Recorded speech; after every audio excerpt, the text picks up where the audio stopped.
Já está anfitrião. Tá. Tá exigindo a peça. É engraçadão. É. Quem está com o microfone aberto?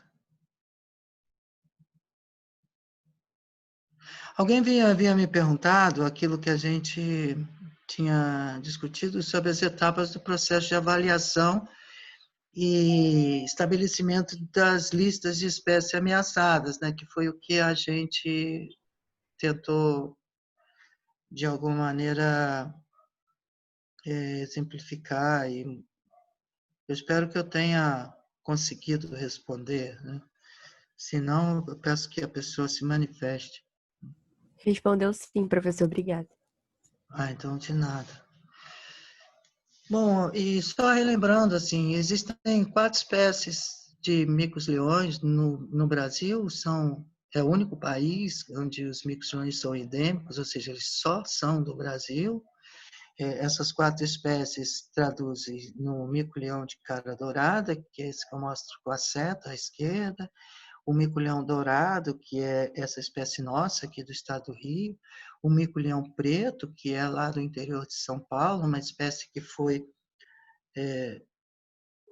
muito ameaçada de extinção, e o trabalho do Centro de Primatologia do Estado do Rio de Janeiro, CPRJ, foi imprescindível para a recuperação dessas populações, em parte, através do manejo ex situ, ou seja, do manejo em cativeiro, né? E o mico-leão de cara preta, que foi descoberto em 1990, já em status ameaçados, de ameaçado de extinção, lá na ilha de Superagui, ao norte do Paraná. Bom, nós discutimos no nosso último encontro a questão da bioinvasão, tratamos aqui do mico-leão de cara dourada, que vinha vivendo em grandes populações aqui no município de Niterói, e também a região de Rio do Ouro, e tratamos, então, desse tema que eu vou passar, se alguém tiver alguma dúvida ainda, né, porque foi amplamente discutido no encontro passado. A introdução do Leontopithecus chrysomelas na região oceânica de Niterói, os primeiros achados que a partir dos meus estudos em 1900 no ano de 2000, repare bem essa foto aqui, 2000, mostrando a existência dessas populações vivendo no que seria hoje o Parque Estadual da Serra da Tiririca, né? A área que era anteriormente, no século XIX, ocupada pelo mico-leão dourado, e que havia deixado de existir, deixando uma lacuna nesse processo que foi inicialmente ocupada pelos híbridos, pelos calitriquídeos do gênero Calitrix, que posteriormente formaram híbridos. E depois chegou o mico-leão de cara dourada, né? Bom, então, esse é um processo que a gente trata de espécies ameaçadas de extinção no Brasil, e em especial de primatas que ocupam o estado do Rio de Janeiro, né, que é o caso do Leontopithecus rosalia, que está na foto. É a primeira espécie animal ameaçada de extinção, na verdade, o primeiro animal selvagem que eu trabalhei, então eu poderia falar durante algumas horas sobre essa espécie, né? Então, mas que ela é endêmica do estado do Rio de Janeiro, e existe um grande projeto que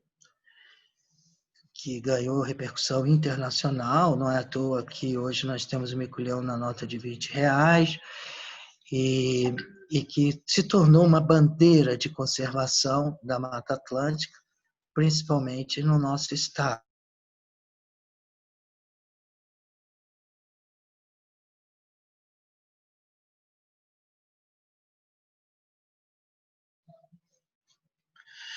Muito bem.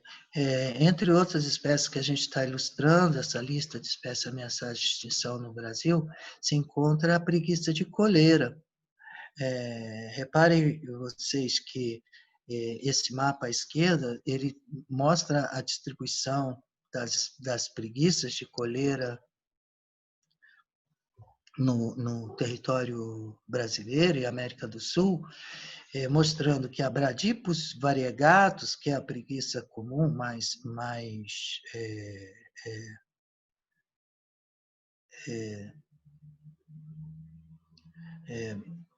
vamos falar assim, o que está em verde, que é o gênero Bradipus, né?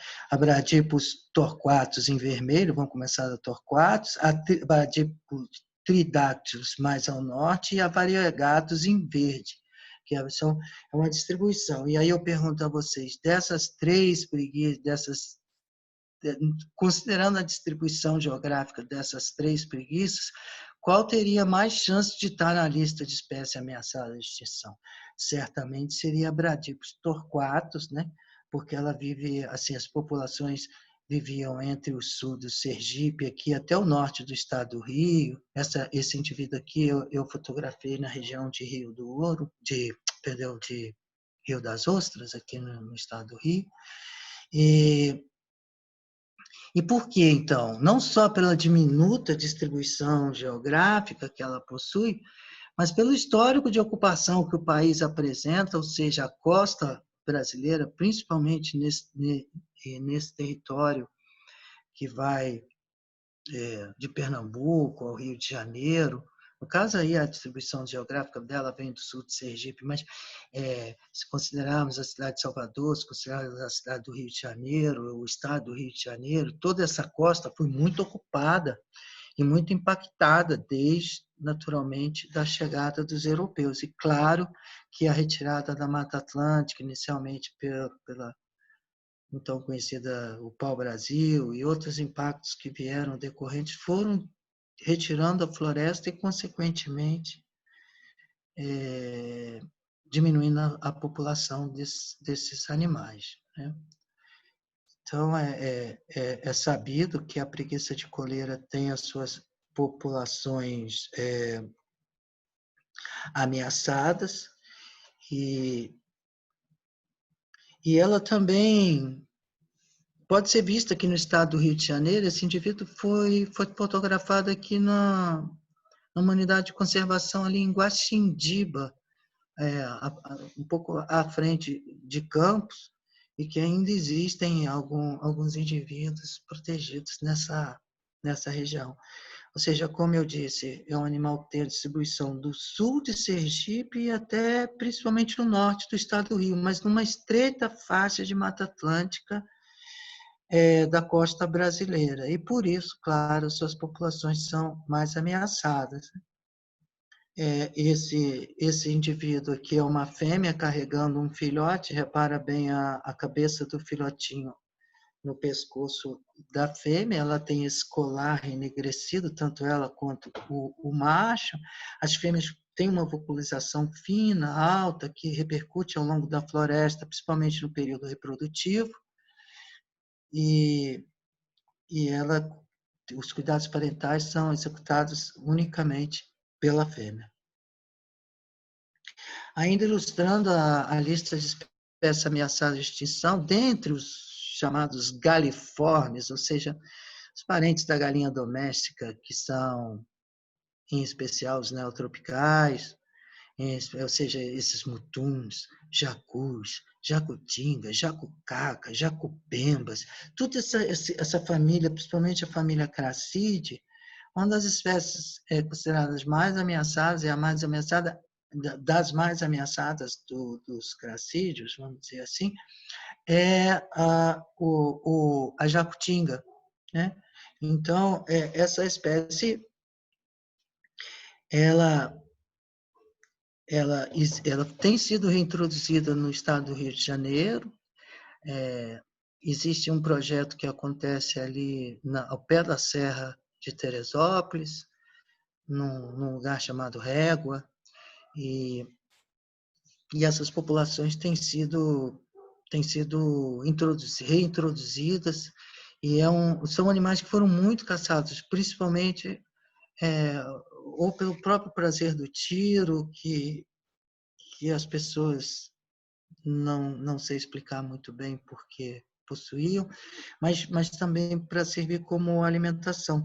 Reparem vocês, o livro do Helmut Sick, Introdução à Ornitologia Brasileira, ele relata que no século XVIII havia um abate de cracídeos, de uma forma geral, de até 50 mil indivíduos em poucas semanas. Olha o que é isso, ou seja, grupos de homens armados entravam na mata, saíam para caçar, e muitas vezes esses animais eram abatidos sem o menor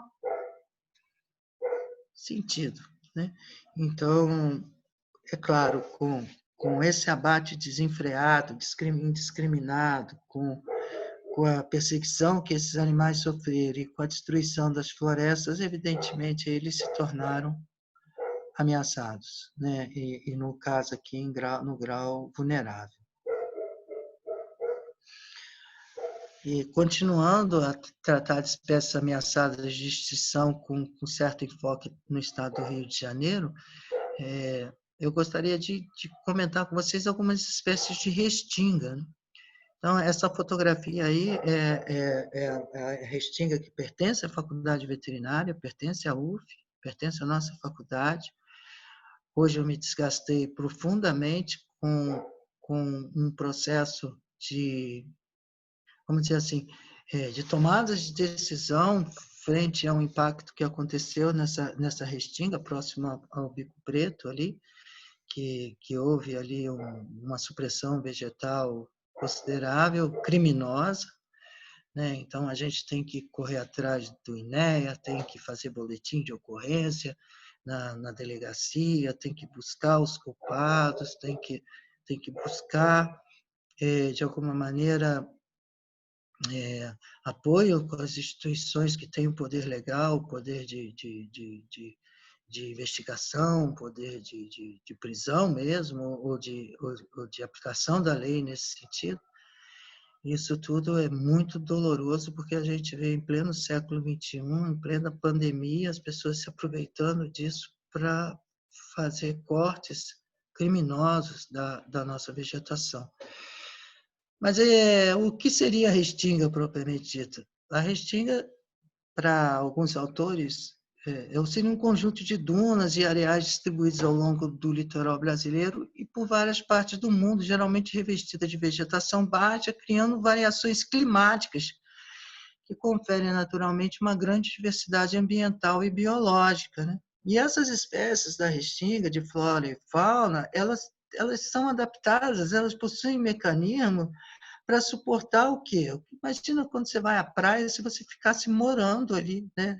Ou seja, uma alta salinidade, extremos de temperatura, ou seja, altas temperaturas durante o dia, baixa temperatura à noite, os fatores edáficos, né, que são os ventos que atuam frequentemente, a própria escassez da água potável, um solo instável, sujeito a processos erosivos naturais, né, que ocorrem, e assim por diante, né? Como sobreviver a isso, né?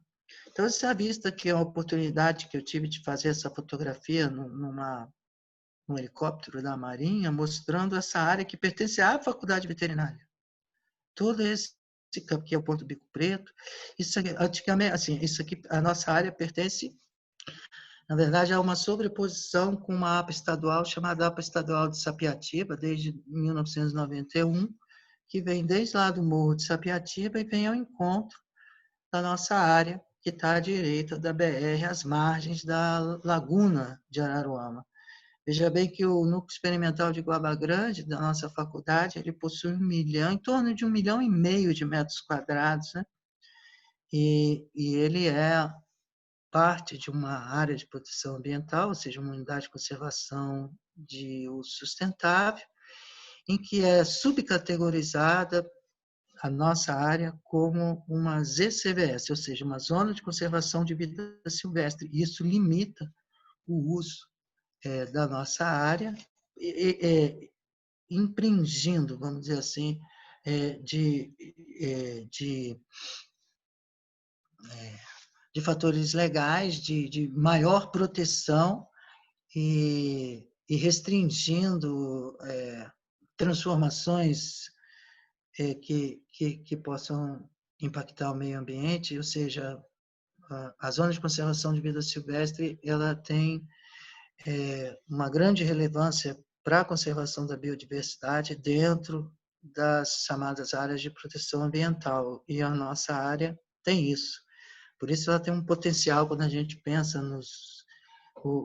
quais seriam, vamos dizer assim, os potenciais das determinadas áreas, né? Quando a gente fala em zoneamento, aí você fala assim, vem cá, essa área serve para quê? Aí, serve para quê? Quando você fala serve para quê, você está dando uma visão utilitarista, evidentemente, mas qual é o potencial agroeconômico, social, ecológico, cultural daquela área, né?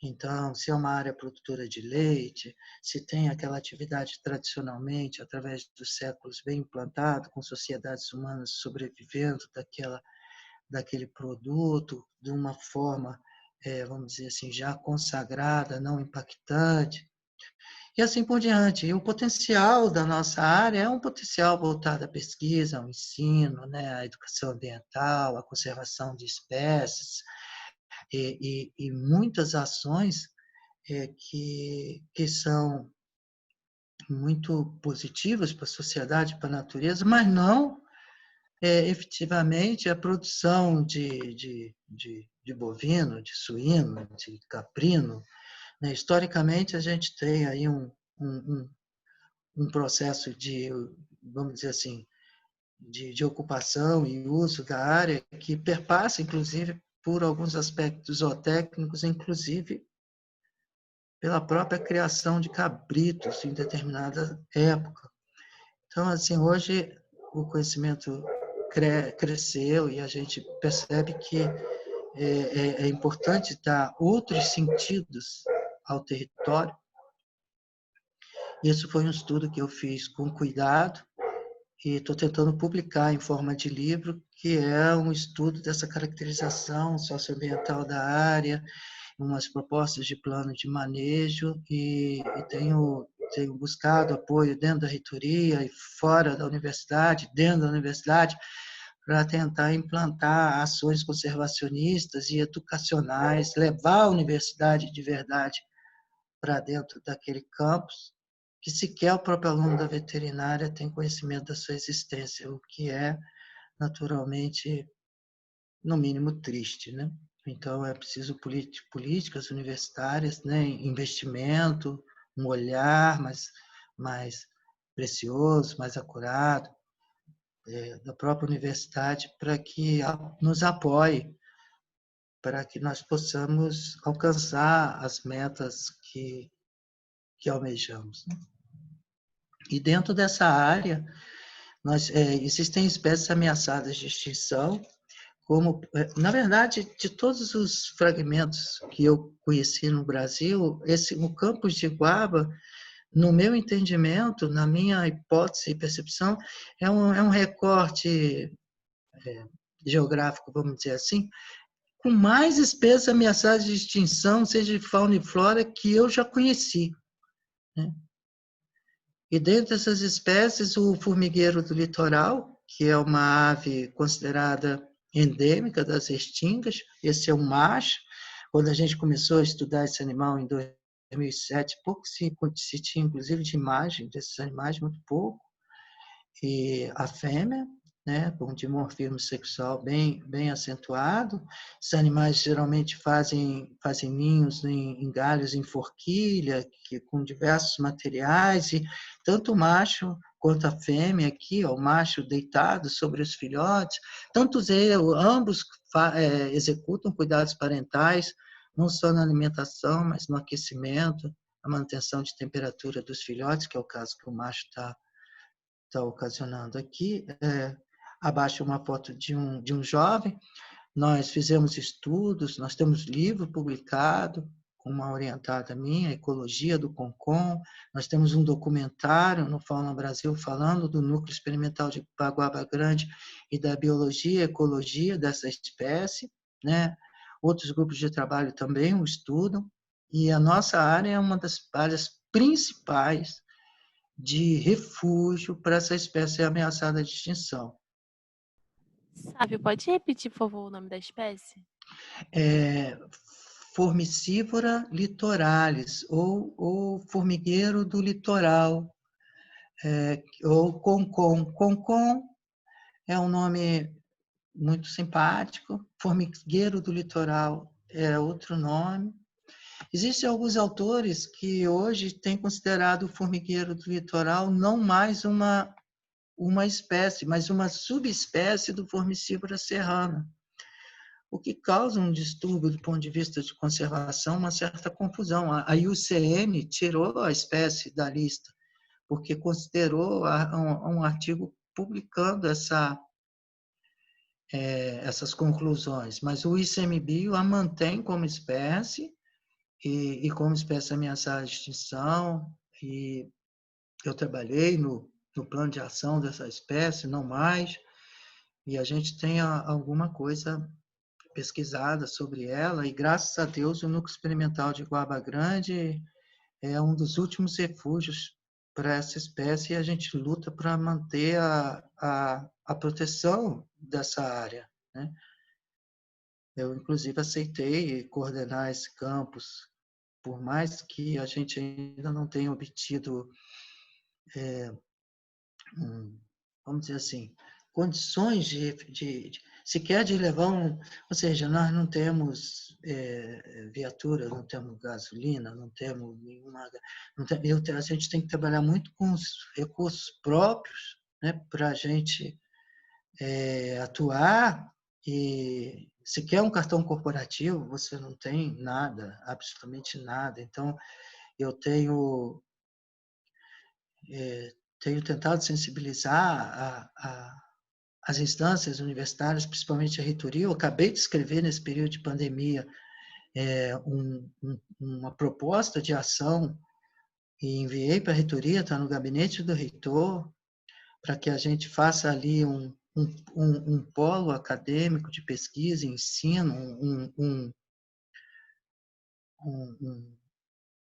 um centro de observação de aves, mas não necessariamente só de aves, mas utilizando essa experiência de observatório de aves que mundialmente tem se consagrado, como, vamos dizer assim, um primeiro passo, né, para se trabalhar toda a questão da biodiversidade, da conservação, do socioambientalismo, mas seguindo uma tendência mundial de que os observatórios de aves adquirem uma relevância do ponto de vista de conservação muito grande. Quem quiser conhecer um pouco mais, eu posso orientar no sentido de leituras e vídeos sobre esse tema. Eu ia passar um videozinho aqui, mas ele não está passando, do formigueiro. Então, poxa, eu fico triste, porque não tô conseguindo o vídeo do... Ele tá preto assim na sua tela também ou só na nossa? Porque na nossa tela tá imensa, porque quadrado ela trata, inclusive, das tartarugas marinhas e assim por diante.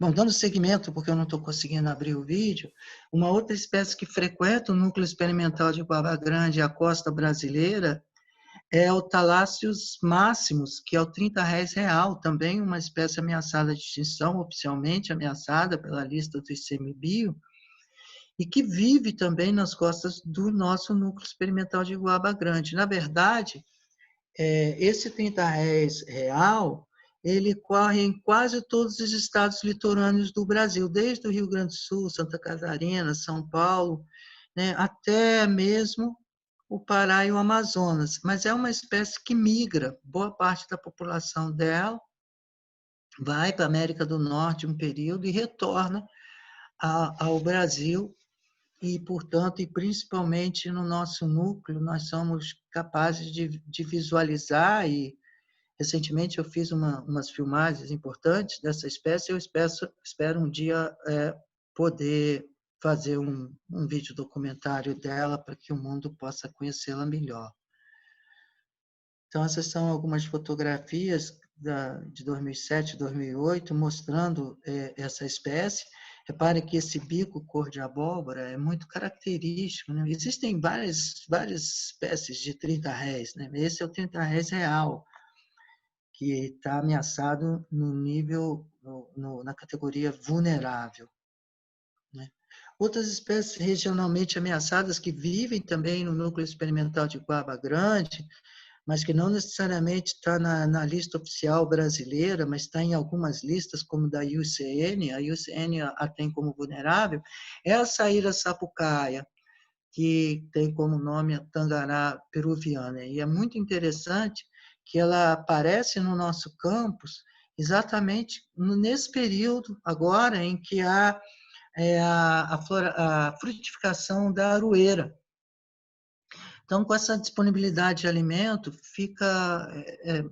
as populações de Saíra Sapucaia passam a frequentar o nosso campus. É também um habitante não só de matas primárias, secundárias, e frequenta, como eu já citei, áreas de restinga também, né? Outra espécie ameaçada de extinção que vive no nosso campus, sofreu um impacto terrível ano passado por uma ação da prefeitura, que drenou uma área que não podia ter mexido da forma que, que drenou, porque houve vamos dizer assim, uma supressão de uma vegetação ao longo daquele córrego, o córrego da Capivara, e que ali vive uma planta chamada Aristoleucra macroura, que é a jarrinha, e essa planta, a jarrinha, ela é imprescindível nos processos de reprodução da Parides ascanius, ou seja, dessa borboleta da praia. E essa borboleta da praia está hoje também ameaçada de extinção, na lista de espécies ameaçadas, porque ao longo do processo de ocupação do nosso estado, houve muita drenagem de várzeas, né, de áreas úmidas, para que fossem estabelecidas pastagens, né, para o gado bovino, principalmente, e com isso modificando um pouco a estrutura e a fitofissionomia local, com a substituição da vegetação nativa por capins diversos, e com isso as populações de Aristolochia macroura foram diminuindo e com isso impactando também as populações da borboleta, né? E essas lagartas ficam ali nessa folha se alimentando até 2 meses, né? Então é mais uma espécie que o nosso campus é muito importante para a conservação. É preciso deixar a natureza que ela tem um poder de regeneração, evidentemente, e cuidar para que as áreas não sofram impactos desnecessários, né? Porque são importantes para a conservação dessas espécies. Eu me recordo, no ano de 2008, eu orientei uma aluna do curso da graduação das ciências biológicas, que foi me orientada por longo tempo, e ela estagiava no Museu Nacional, e nós identificamos uma nova espécie de tantila, ou seja, uma serpente já classificada e já ameaçada, ou seja, dentro do levantamento da herpetofauna do Núcleo Experimental de Guaba Grande, foi identificada uma tantila que, com o auxílio de colaboradores especialistas em identificação de serpentes, chega-se à conclusão que nós estávamos lidando com um indivíduo não descrito. Então, essa espécie de tantila também vive dentro, repare os ovos que são mais elípticos, vamos dizer assim, não estrutura ovalada. Eu também tenho palestras sobre biologia de répteis, de serpentes e tudo, então eu falo também das estruturas e formas desses ovos que as serpentes podem fazer ovipostura, quando elas são ovíparas, né? Então, essas áreas de restinga são imprescindíveis para a conservação, e essa fotografia não é no núcleo experimental de Guava Grande, mas não só espécies animais, como espécies vegetais que estão oficialmente ameaçadas de extinção, né? Vocês reparem bem, um dos últimos refúgios de restinga no nosso estado, que é a APA de Maçambaba, que se encontra na região dos lagos também, e que essa APA possui, é um dos grandes refúgios para a fauna e flora das restingas. E, curiosamente, quando eu estava escrevendo o livro de animais ameaçados de extinção, eu fui em busca do lagarto da praia, o Liolemus lutzi, que é um animal ameaçado de extinção, e que eu não conseguia a imagem dele, mas ele é endêmico das restingas fluminenses, embora já tenha sido introduzido equivocadamente no Espírito Santo, ele é endêmico do estado do Rio de Janeiro. E eu rodei isso tudo aqui, mas muito atrás desses indivíduos, né? E custei a reconhecê-la. Essa aqui foi uma das primeiras fotografias que eu fiz do Liolemus, porque eu buscava, ao longo de toda essa área de restinga, e imagine você, né, carregando seu cantil e buscando, e às vezes eu encontrava uns lagartinhos, né, falando, nossa, é ele, só pode ser, não era, eram tropiduros que vivia ali, era outro lagarto, e você ficava naquela empolgação, naquela coisa, eu não conseguia, mas eu persisti tanto, tanto, tanto, e acabei descobrindo, quer dizer, descobrindo eu, porque existiam pesquisadores que possivelmente já sabiam disso, né? Eles viviam na primeira linha da praia, ou seja, essa vegetação muito próxima, ou seja, a partir da zona de arrebentação, da zona de influência de maré, das primeiras linhas da praia, nessa vegetação, ele vive. Mas essa vegetação, ela é muito ameaçada, por quê? Pela exposição imobiliária, pelos balneários, pelas atividades, seja os trailers, o campo de vôlei, os bugres, as motocicletas, ou seja, da mesma forma que a tartaruga marinha utiliza essas áreas equivalentes para fazer ovipostura, exatamente por ali vive esse lagarto. Claro que ele se tornou ameaçado, né? Então, é um lagartinho que, nas primeiras horas do dia, ele faz a termorregulação, mas quando o sol começa a esquentar um bocadinho, dependendo da estação, ele já 7h30, 8 horas da manhã, 8h30, depende muito da insolação, né? Ele já se recolhe nas tocas que faz na própria areia, e aí você já não consegue mais visualizar ele. Quem chega na praia 10, 11 horas da manhã fica mais difícil, dependendo dos dias, né? Temperatura ideal em termos de 35 graus, a estação reprodutiva desses animais de setembro a março, e eles colocam de 1 a 4 ovos enterradinhos na areia.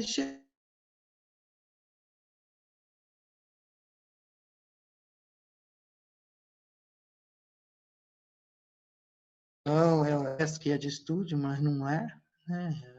Reparem que os lagartos, diferentes das serpentes, olha aqui, ó, tem um pavilhãozinho auditivo aqui, ó, que as serpentes não possuem. A serpente nem membrana timpânica possui, né? Mas isso é motivo de uma aula sobre biologia de serpentes que, na verdade, o Cláudio já explorou bastante, e eu acho que a gente pode explorar outras questões, né, antes de pensarmos em reabordar, vamos dizer assim, o tema. Então, reparem vocês que o Liolemus lutz, eles formam umas tocas, está vendo? Que pode ter até 1 metro de profundidade, e ele utiliza essa vegetação de restinga, alternando entre sombra e sol, e se alimenta também não só de pequenos invertebrados, mas algumas flores e vegetais mais termos que se desenvolvem na própria restinga. Ainda falando de restinga, de uma espécie que é muito confundida, né? Que essa aqui é o Mimus gilvus, que é o sabiá da praia.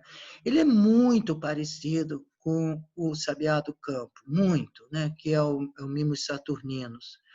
O fator mais distingue, assim, mais facilmente, é a coloração dos olhos, da retina, né? Que o Sabiá, o Mimus givus tem essa coloração mais, perdão, avermelhada, enquanto o Mimus saturninus tem uma coloração um pouco mais esverdeada, amarelada, não avermelhada como nós percebemos aqui. É uma ave ameaçada de extinção no estado do Rio, porque existem listas de espécies ameaçadas de extinção também no âmbito estadual. Nós falamos do âmbito federal, mas no âmbito estadual é possível também estabelecer, através do governo do estado, listas de espécies ameaçadas de extinção, né?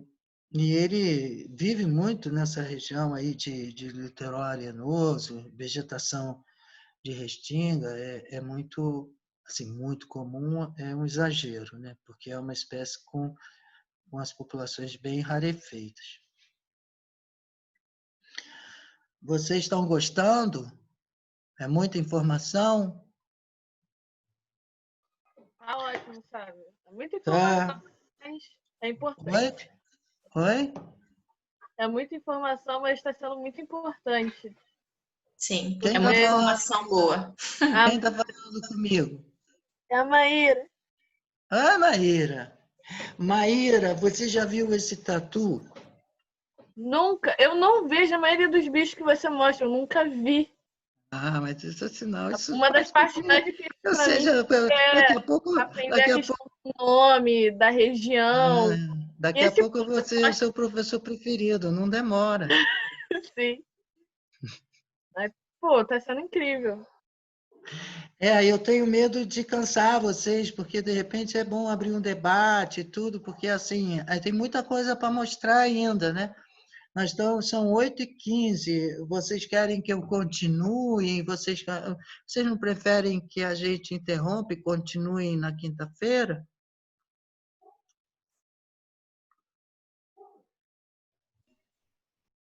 Podem expressar se estiverem cansados, porque nós estamos desde 6h30, né? Então eu fico um pouco preocupado com vocês, assim, de tornar um pouco cansativo. Eu agora, nos últimos minutos, comecei a voar um pouco, assim, confesso. Que já... Então, muita porque o informação, ensino né? ele tem que ter essa coisa do prazer, né? Tem que ter... Sim. Eu não vou mentir que eu estou um pouco cansado também, que eu estou vindo de um... Mas eu consigo levar ainda. Mas como educador, eu penso assim, o legal de uma aula é assim, pelo menos assim, os grandes mestres da educação dizem, pô, você dá 50 minutos de aula, uma dinâmica e tal, para 10. E aí volta mais 50 minutos. Tem uma hora que os circuitos começam a fechar. Por isso eu queria talvez propor a abertura de um debate do que foi dito até agora, porque aí a gente teria aí mais uns 13 minutos, e aí a gente, se vocês... Professor, só para te avisar que a gente, daqui a alguns segundos,